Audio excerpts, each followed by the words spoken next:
የተወደዳችሁ ተመልካቾቻችን አሁን በመንበረ ጸባዖት ቅድስት ሥላሴ ካቴድራል ተገኝተናል።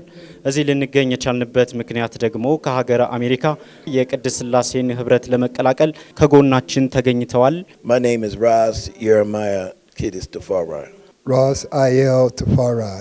ወደ ቅድስት ቤተክርስቲያናችን ህብረት እንዴት ልትቀላቀሉ ቻላችሁ? ወደዚህ መንገድስ ማን መራችሁ? I'm a child of Abuna Yishak. እኔ የአቡነ ይስሐቅ ልጅ ነኝ። ያገኘኋቸውም በኒውዮርክ ብሮንክስ ሲሆን ስለ ኢትዮጵያዊነትና ስለ ባህል መማር የጀመርኩት እዚያው ነው።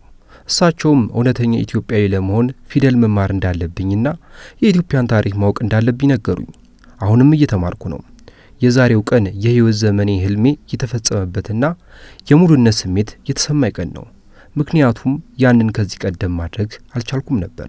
የኢትዮጵያ ኦርቶዶክስ ተዋሕዶ ቤተክርስቲያንን ለማጥናት ምን ያህል ጊዜ ፈጅቶብዎታል? ወደዚህ እንዴት ሊቀላቀሉ ቻሉ?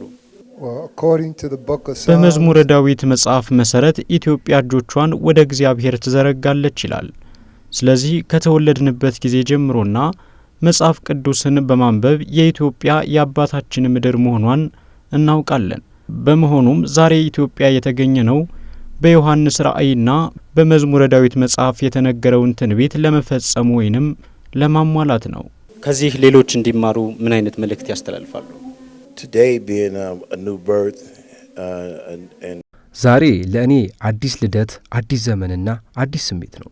አሮጌው ተቀብሮ አሁን እንደ አዲስ ልጅ እንደገና አዲስ ሆኜ መነሳች እያሉ በዚህም በኢየሱስ ክርስቶስ ቃላትና ሕይወት ውስጥ መመላለስ፣ ከእውነት ከጽናት ጋር መኖር፣ ወንድሜና እህቴን መውደድ እችላለሁ። ለእኔ የዛሬው ቀን የቅዱስ መጽሐፍ ፍጻሜ ነው። በዚህም ዛሬ በእጅጉ ተከብሬያለሁ፣ ተባርኬያለሁ። ለሌሎች እህትና ወንድሞች እኔ ያገኘሁትን ደስታ እንዲያገኙ እመኛለሁ፣ ምክሬም ነው። የሥላሴ ልጅነትን አግኝተዋልና የጠፉትን ለመመለስ በእርስዎ በኩል ምን አይነት ስራዎችን ቤተሰብንም አብሮ ከመመለስ አኳያ ምን አይነት ስራዎችን ወደፊት ይሰራሉ? my assignment is to spread the gospel. የእኔ ተልእኮ የምስራች የሆነውን ወንጌል መስበክ ነው። በመጽሐፍ ቅዱስ ውስጥ በተጻፈው መሰረት አሁን በምንኖርበት በዚህ ዓለም ውስጥ ሁሉም ነገር ሲፈጸም እያየን ነው። ኢየሱስ ክርስቶስ በሕያዋንና ሙታን ላይ ሊፈርድ እንደሚመጣ ተናግሯል።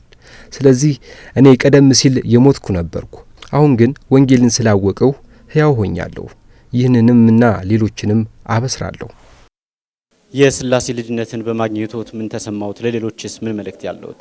69 years young. እኔ 69 ዓመቴ ነው። 7 ልጆችና 3 የልጅ ልጆች አሉኝ። በሚኖረኝ ቀሪ ሕይወት ስለ ሁሉም ሰላምን፣ ፍቅርንና አንድነትን መስበክ እፈልጋለሁ። አምላካችን ሀገራችን በሆነችው ኢትዮጵያ አማርኛ ተምረን በሚገባ መንገድ እንድንኖር ብሎም እንዲባርከን ዘወትር ጸልያለሁ። በቀጣይ መንፈሳዊ ሕይወቱን ለማሳደግ ምን አስበዋል?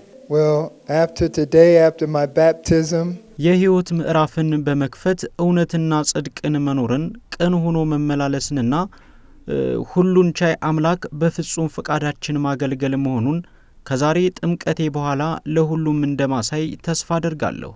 ለሁሉም ሰው እንደገና ማለት የምፈልገው ሀገራችን በሆነችው ኢትዮጵያ ተቀባይነት ለማግኘት ፈልገን እዚህ ተገኝተናል።